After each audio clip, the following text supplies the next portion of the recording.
존 버년의 철로 역정이라는 책에 보면은 이런 이야기가 나와요. 천성을 향해서 가던 크리스천 일행이 한 번은 길을 잘못 들어서 의심의 성이라는 곳에 들어가게 됩니다. 근데 이 성의 성주가 절망이라는 거인이에요. 꼼짝없이 이 절망 거인에게 붙들린 크리스천 일행은 지하 감옥에 갇히게 되는데, 더럽고 또 지저분하고 어둡고 아주 악취가 진동하는 곳입니다. 여기에 수일 동안 갇혀서 아무것도 먹지 못하고 또 절망 거인에게 매를 물씬 얻어맞고 그렇게 실신 직전까지 이르게 됩니다. 가만히 보니까 이 감옥 이곳저곳에 뼈들이, 사람 뼈들이 막 널려 있는 거예요. 알고 보니까 이 크리스천 일행과 같은 그런 먼저 왔던 순례자들이 이 지하 감옥에서 죽어갔던 것이죠. 그러자 이 크리스천은 차라리 여기서 이렇게 죽을 바에는 내가 스스로 목숨을 끊는 게 좋겠다. 왜냐하면 아무리 생각해도 이 지하 감옥에서 빠져나갈 방법이 없는 거예요. 그런데 여러분, 사실 이것이 스스로 죽게 하는 것이 이 절망 거인이 원하는 것이었습니다. 이 거인의 이름이 절망이었잖아요. 크리스찬 일행이 스스로 절망에 빠져서 죽기를 바랬던 거예요. 그래서 이들이 갇혔던 그 감옥 안에 칼, 곤봉, 밧줄까지 넣어줍니다. 그것 가지고 너희 스스로 목숨을 끊으라는 거죠. 여러분 보세요. 절망 거인은 절대로 자기가 죽이질 않습니다. 그럴 수도 없고요. 그래서 그가 노리는 것은 이런 순례자들 절망의 감옥에 가두고 스스로 죽게 하는 거예요. 이것이 바로 사탄이 노리는 것이죠. 지난 목요일 새벽에도 말씀을 드렸습니다마는 사탄은요, 우리의 전략적 요충지, 마음과 생각을 사로잡고 스스로 무너지게 하는 거예요. 무장해제하게 하는 거예요. 어떻게 해요? 낙심하고 절망하게 하는 것이죠. 자, 그런데 이 크리스천 감사하게도 밤새 하나님께 부르짖습니다. 하나님 도와주십시오. 우리가 이 지하 감옥에 갇혔는데 빠져나갈 방법이 없습니다. 막 기도를 하는 거예요. 자, 그런데 그렇게 기도하던 중에 이 크리스천이 하나 깨달은 게 있어요. 자기에게 열쇠가 있는 것, 자기 품 안에 열쇠가 하나 있는데 이 열쇠는 어떤 그런 자물쇠도 다 열 수 있는 마스터 키였어요. 누가 갖다 준 게 아니고요, 이 크리스천이 가지고 있었던 거예요.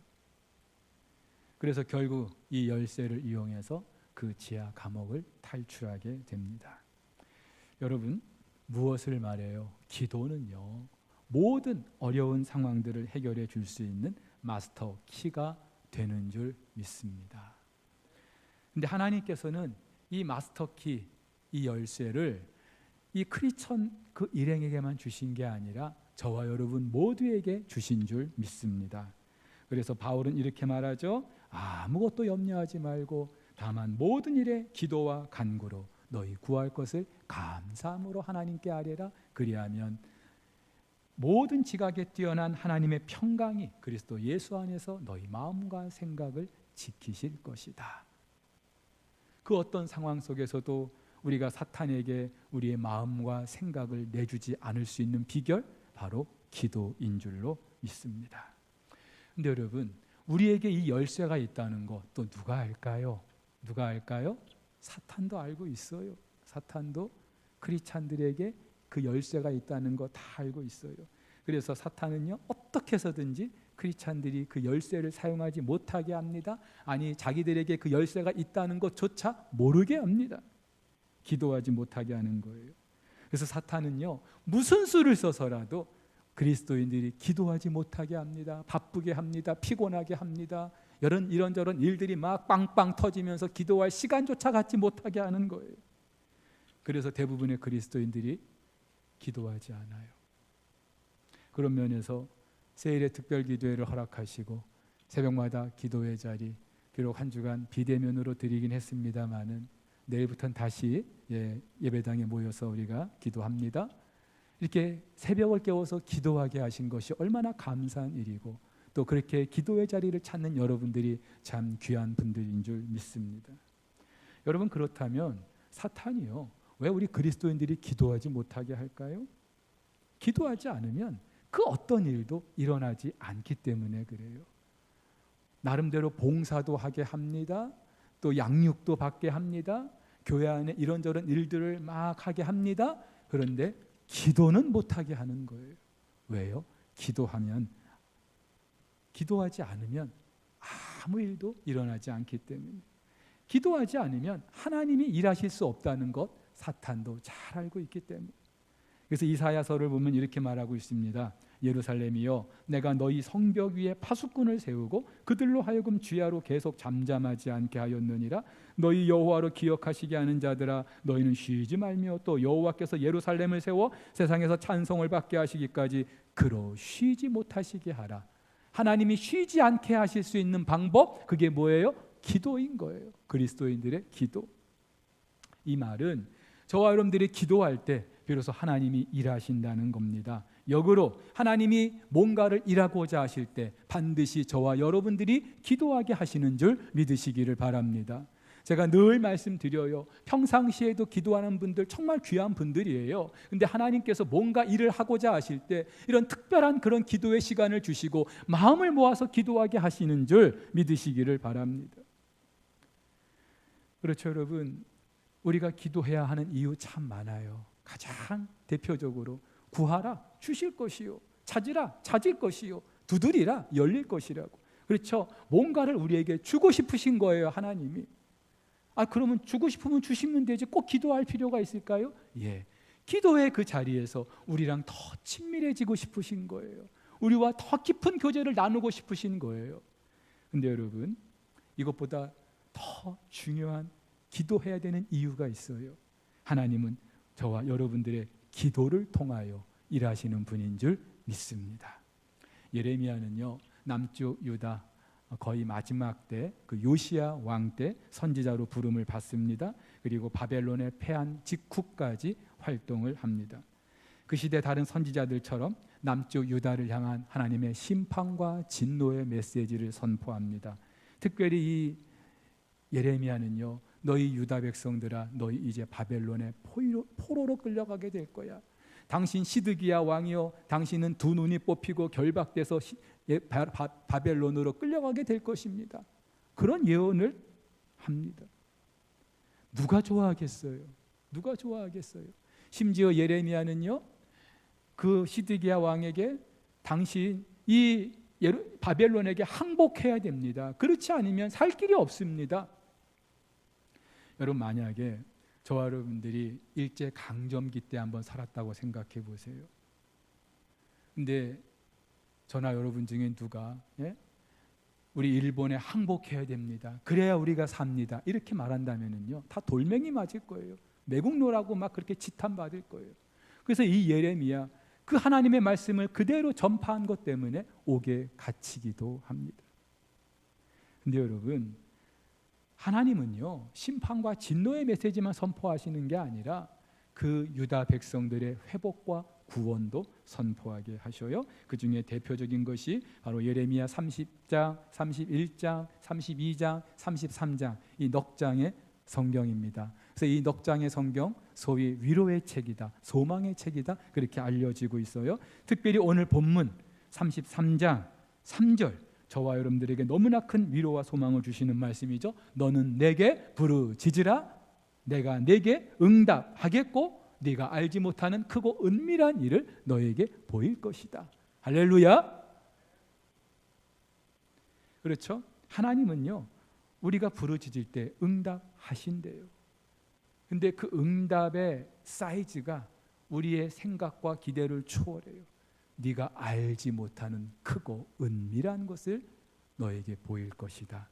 이 맥락 속에서는 남쪽 유다의 회복을 말씀하시는 거예요. 여러분 보세요. 지금 이 백성들은 바벨론의 포위가 됐어요. 이제 조금 있으면 나라가 완전히 무너지게 되고요, 다 포로로 끌려가게 될 거예요. 이런 정말로 뭔가 소망이 하나도 보이지 않는 그런 때인데 하나님께서는요, 예레미야에게 이 백성들의 회복과 구원을 선포하게 하시는 거예요. 상식적으로 이해가 되지 않죠. 그런데 하나님께서는 반드시 이 일을 행하시겠다고 말씀하십니다. 자, 하나님께서 크고 은밀한 일을 반드시 행하실 수 있는 그 이유, 근거가 있어야 될 거 아닙니까? 그래서 오늘 하나님께서는 예레미야에게 당신에 관한 3가지 사실을 말씀해 주십니다. 첫 번째, 일을 행하시는 여호와, 그리고 그 일을 만들고 성취하시는 여호와, 그리고 마지막 그 이름을 여호와라 하는 이. 하나님에 관해서 예레미야에게 3가지를 말씀해 주셔요. 여러분, 일을 행하시는 하나님, 이 행하다라고 하는 히브리어 아싸, 그리고 그것을 만들고 성취하시는 하나님, 그 만들다라고 하는 히브리어 아차르. 자, 이 2 단어는요, 뭔가를 창조할 때 쓰이는 단어입니다. 그래서 창세기에서 태초에 하나님이 천지를 창조하시니라, 이 창조하다 히브리어 바라라고 하는 동사인데요, 이 동사와 교차적으로 사용되었던 동사가 오늘 본문에 행하다, 아싸라는 그런 동사예요.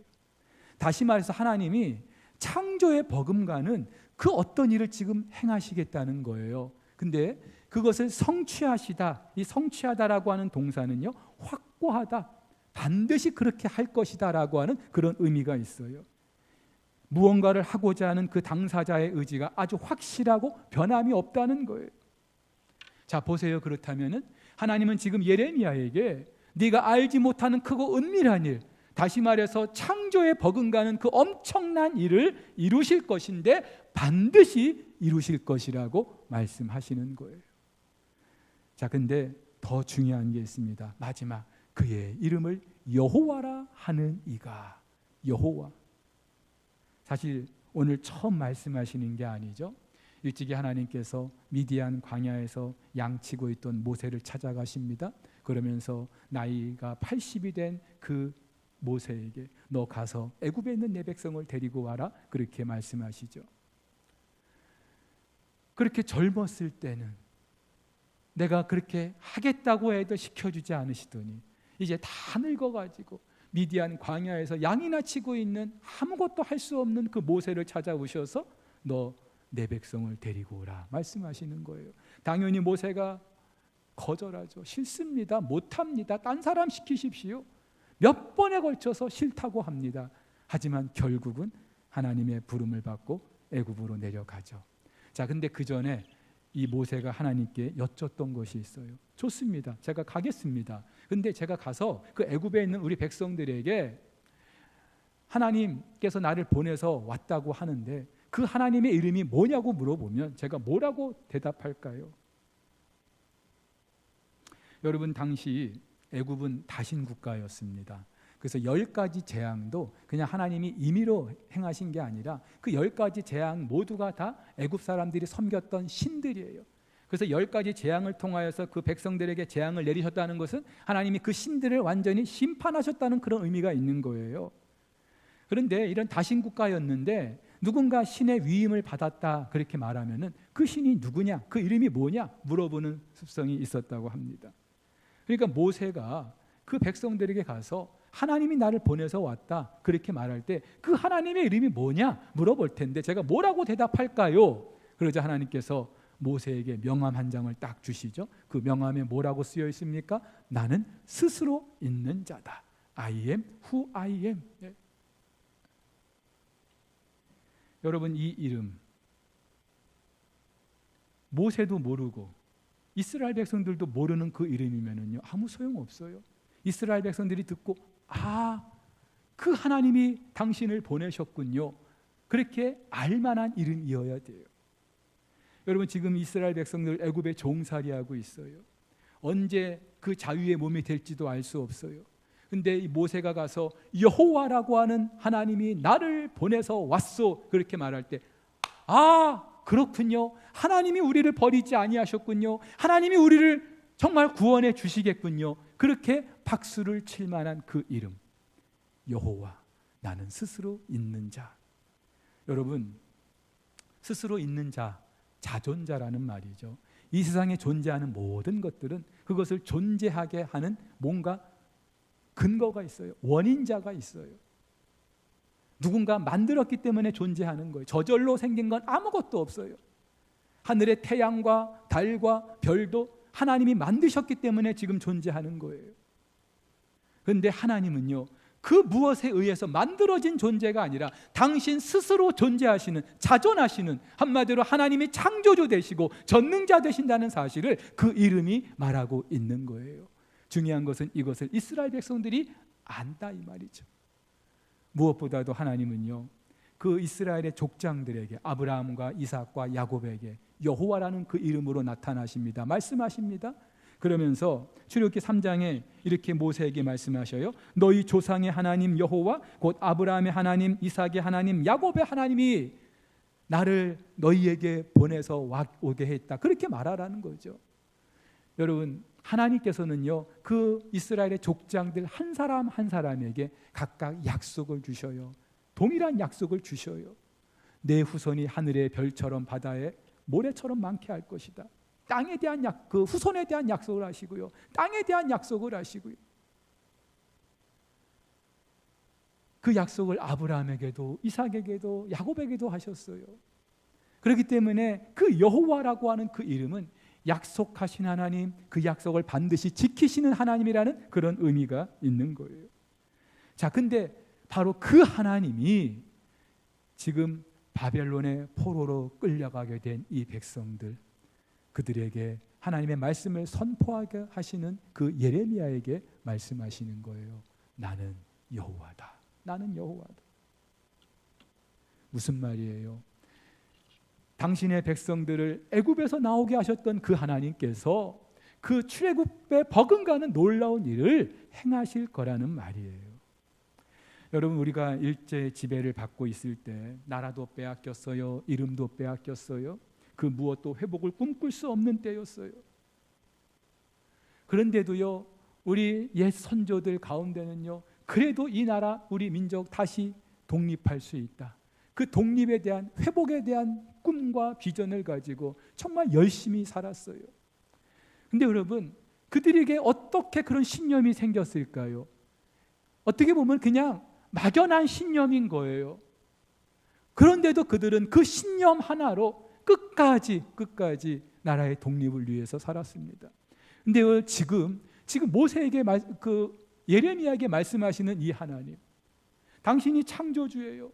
그리고 당신이 역사의 주관자가 되셔요. 그 하나님께서 내가 크고 은밀한 일을 이룰 것이라고, 그것도 반드시 이룰 것이라고 말씀하셔요. 이것만큼 확실한 게 또 어디 있습니까?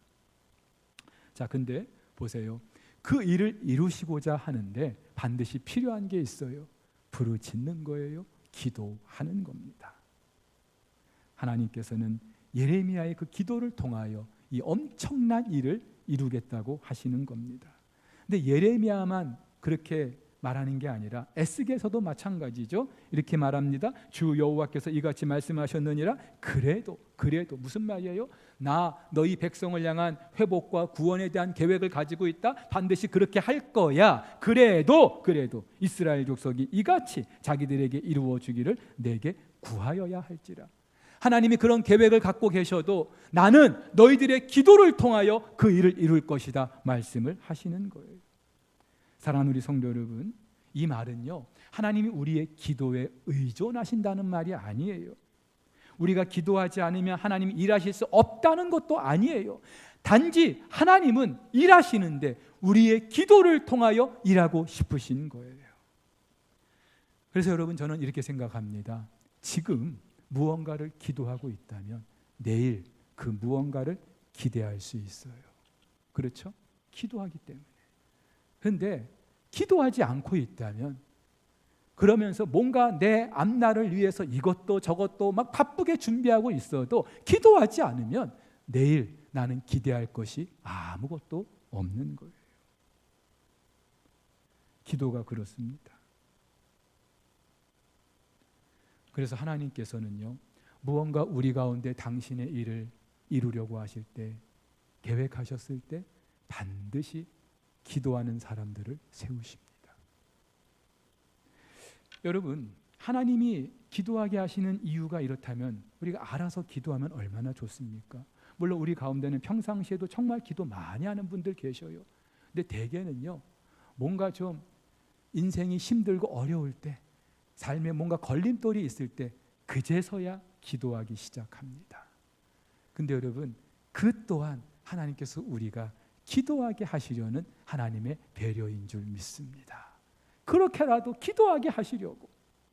하나님께서는 그 걸림돌 치워주는 정도가 아니라 우리들의 그 기도를 통하여서 무언가 크고 놀라운 일을 이루고자 하시는 그런 계획이 있으시기 때문에, 그래서 기도하게 하시는 줄 믿어요. 그래서 여러분, 혹시나 인생 살면서 정말 힘들고 어려운 일, 감당할 수 없는 그런 어려움을 만났을 때도요, 하나님 도대체 왜 이러십니까? 내가 뭐 잘못했다고요? 그렇게 하나님을 원망하지 마세요. 항변하지 마세요. 오히려 감사하세요. 아, 하나님이 뭔가를 지금 하고자 하시는군요. 내 인생 가운데 계획하신 일이 있으시군요. 하나님이면서 할렐루야, 감사합니다. 우리는 기도의 자리에 들어가야 될 줄로 믿습니다. 여러분, 야곱의 첫 번째 아내 레아를 보세요. 사실 야곱이 사랑했던 사람은 따로 있었어요.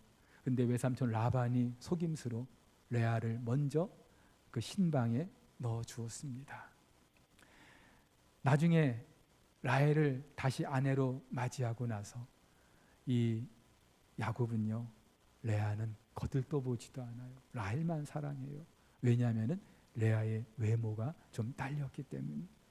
그래서 성경은 이렇게 말합니다. 라반에게 두 딸이 있으니 언니의 이름은 레아요 아우의 이름은 라헬이라. 레아는 시력이 약하고 라헬은 곱고 아름답다. 시력이 약하다, 이 말은 외모가 좀 그렇다, 완곡한 표현이죠. 여러분 생각해 보세요. 레아가 자라면서 얼마나 상처를 받았을까요? 그 라헬과 레아 두 자매가 같이 자라면서 얼마나 비교가 됐을까요? 더군다나 결혼을 했는데 신랑이라는 사람이 자기를 찾아오지도 않네. 라헬만 생각하네. 얼마나 한이 맺힐까요? 아마 우울증으로 죽을 수도 있었을 거예요. 근데 레아는 그렇게 하질 않습니다. 외모가 부족한 것 때문에, 남편 사랑 못 받는 것 때문에 내 인생 왜 이래 하면서 비관하지 않아요. 포기하지 않아요. 사실 그 모든 것은요, 자기에게 잘못이 있기 때문이 아니죠. 자기 책임이 아니죠. 여러분, 얼굴 못생긴 게 그 사람 책임입니까? 나면서부터 그렇게 태어난 걸 어떻게 해요? 근데 여러분 보세요. 우리도요, 이렇게 나면서부터 결정된 것들이 너무나 많아요. 내가 바꾸고 싶어도 바꿀 수 없는 것들이 너무나 많아요. 저도 키가 한 20cm 더 컸으면 좋겠는데 못 바꿔요. 어떻게 해야 돼요? 그러면 키 작다고 평생 나는 키가 작아 하면서 그렇게 한탄하면서 비관하면서 살아야 될까요? 천만의 말씀이에요. 여러분, 우리 인생을 성공적으로 살 수 있는 또 하나의 비결, 이미 결정된 것 가지고 원망할 필요 없어요. 불평할 필요 없어요. 그래서요, 정말 인생을 성공적으로 살았던 사람들은요, 정말 그 나를 낙심하게 하고 절망할 수밖에 없는 그것 가지고 오히려 역전의 삶을 살았던 사람입니다. 그런데 어떻게 역전의 삶을 살게 해줍니까? 기도입니다. 기도예요. 우리 믿음의 선조들 가운데 걸림돌이 없는 사람들이 왜 없었습니까? 나면서부터 결정된 치명적인 아킬레스건 없는 사람이 누가 있었습니까? 그런데 그들은 그것 때문에 자포자기하지 않아요. 비관하지 아니하요. 인생을 포기하지도 않아요. 오히려 그런 모든 삶의 여건들을 바꿔서 역전의 기회로 만들어요. 어떻게? 기도로. 그래서 우리 믿음의 선조들은 이렇게 찬양했던 거예요. 그 두려움이 변하여 내 기도 되었고 전날의 한숨 변하여 내 노래가 되었다고요. 성경에는 기록되어 있지 않습니다만은 아마도 레아도 기도하지 않았을까요? 간절히 기도하지 않았을까요? 그리고 그 기도가 레아의 인생을 바꿔놓습니다. 하나님께서 레아의 태를 열어주십니다. 그리고 첫 번째 네 아들을 주시는데 시므온, 르우벤과 시므온, 레위와 유다. 이 르우벤과 시므온은 특별히 우리가 거론할 만한 사람들은 아니에요. 근데 레위는 누구입니까? 하나님의 그 성막에서, 성전에서 제사를 수종드는 사람들로 하나님이 지목하셨어요. 여러분, 이스라엘 백성들에게 성막과 성전은 너무나 중요한 것이었어요. 근데 그 엄청나게 중요한 일을 하나님이 레위 지파를 콕 찍어가지고 니들이 해라. 그래서 그 아론의 후손에서 제사장이 나오고 대제사장이 나오고, 여러분 이거 엄청난 영광이에요. 영광이에요. 또 유다는요, 하나님께서 그 후손들을 통하여 이스라엘의 10왕들이 나게 하십니다. 왕들이 잘못을 해도 하나님께서는 당신의 그 약속 때문에 그 유다 왕들이 계속해서 그 다윗의 혈통에서 왕위를 이어가게 하시는 거예요. 엄청난 은혜죠. 아마 레아는요, 하나님 나도 좀 사랑받게 해주세요, 나도 좀 사랑받게 해주세요, 그런 기도를 했을지 모르겠어요. 근데 하나님께서 레아의 기도를 들으시고 응답하시는데 그 사이즈가, 그 크기가 다른 거예요. 오늘 본문에서도 그대로 드러납니다. 하나님께서는 본문에서 남쪽 유다의 포로로 갔던 이 백성들이 다시 돌아올 것이다, 그리고 그 백성들이 회복할 것이다 말씀하시죠. 우리가 지금 새벽마다 다루고 있는 게 그거 아닙니까? 그리고 그에 대한 좀 더 상징적인 예로 하나님께서 왕권과 제사장직을 다시 회복할 것을 말씀하시는 거예요. 한마디로 이 나라의 완전한 회복을 말씀하시는 거죠. 사실 이 모든 것 하나님이 갑자기 그렇게 말씀하시는 게 아니에요. 이미 예전부터, 창세전부터 계획하셨던 일이에요. 그리고 지난 역사 속에서 이루어 오셨던 일이에요. 근데 여러분, 하나님은요 반드시 기도를 통하여 그 일을 이루어 오셨어요. 과거에도 그렇고 지금도 그렇습니다. 여러분, 그렇다면 한 가지 분명한 게 있어요. 우리는 깨닫지 못했어도, 이해하지 못했어도 과거에 하나님께서 당신의 나라를 이루어 오심에 있어서, 당신의 역사를 이루어 오심에 있어서 당신 혼자 원맨쇼 하신 것이 아니라 반드시 누군가를 세워서 기도의 사람으로 기도하게 하셨다는 거예요. 그리고 그 하나님은 지금 이 순간에도 사람들이 기도하지 않고 다 자기 바쁜 일로 사는 이 시대에도 하나님은 뭔가 당신이 하실 일을 위하여 구석구석에 기도의 사람을 세워 놓으신 줄 믿으시기를 바랍니다. 저는 바라기로는 이왕이면 하나님이 세우신 그 기도의 사람, 저와 여러분이기를 주의 이름으로 축복합니다. 여러분, 내가 하지 않는다고 하나님도 쉬고 계신 게 아니에요. 하나님은요 반드시 쉬지 않고 일하시는데 내가 하지 않아도 또 다른 사람을 세우셔서 일하게 하시는 분이에요. 기도가 그렇고요, 우리가 살면서 뭔가 헌신하고 섬기는 일도 마찬가지예요. 귀찮아요, 싫어요, 피곤해요, 돈 들어가는 일이에요, 나 안 할랍니다. 그래도 하나님이 그 일을 포기하시는 게 아니라 또 다른 사람을 세우시는 거예요. 그리고 그렇게 쓰임 받는 것이 축복인 줄 우리는 잘 알고 있습니다. 그래서 여러분, 늘 말씀드리죠. 기도의 지경이 삶의 지경인 거예요. 그 사람 기도의 그 지경을 보면은 이 사람이 어떻게 쓰임 받겠다 알 수 있는 거예요. 여러분, 한나가 아이가 없는 것 때문에 얼마나 안타까웠습니까? 분인나로부터 얼마나 모진 그런 수욕을 당했습니까? 그런데 이 한나는요 분인나와 맞서 싸우지 않습니다. 그러면서 대신에 그 속의 원통함을 하나님 앞에 다 내놓는 거예요. 부르짖는 거예요. 어떤 기도를 했을까요? 나 속상해 죽겠어요, 나한테도 아들 좀 주세요. 아마 그런 기도를 했겠죠. 근데 하나님이 때가 돼서 응답을 하시죠. 사무엘을 주셔요. 근데 이 사무엘이 어떤 사람이에요? 그냥 평범한 한 아들입니까? 아니죠.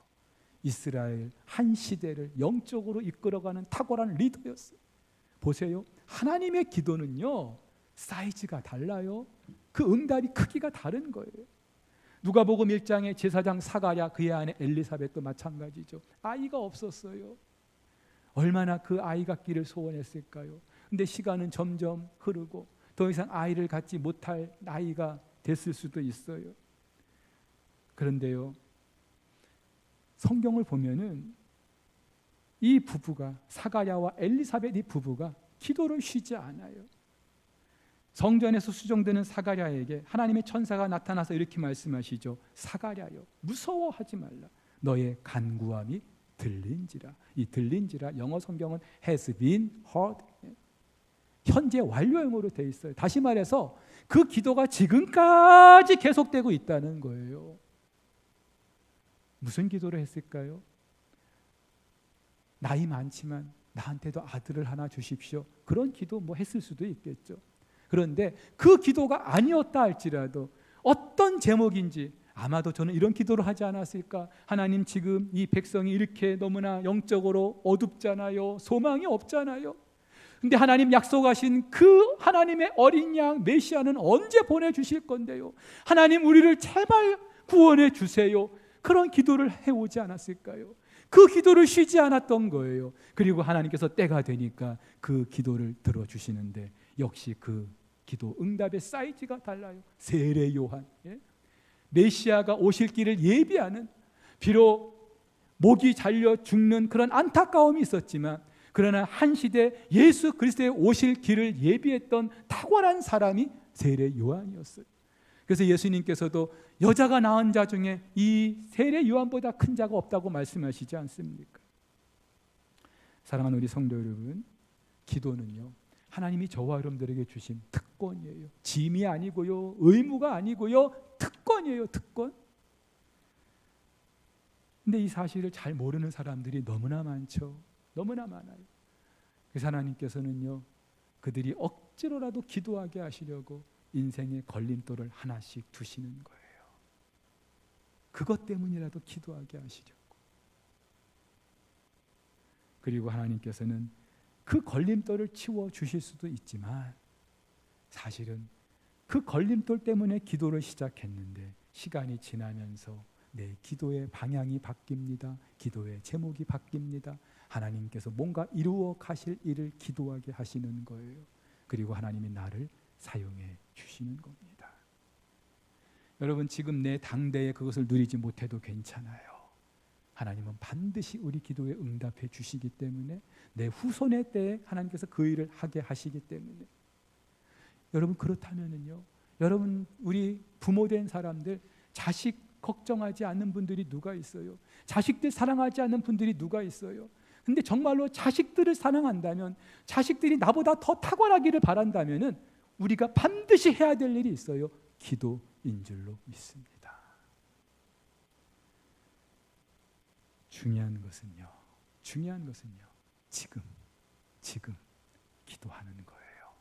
내일 아니요, 지금 그래야 내일 기대할 것이 있고 거둘 것이 있기 때문에 기도의 자리에서 우리를 향하신 하나님의 크고 놀라우신 그 응답을 우리가 경험할 수 있기를 주의 이름으로 축복합니다.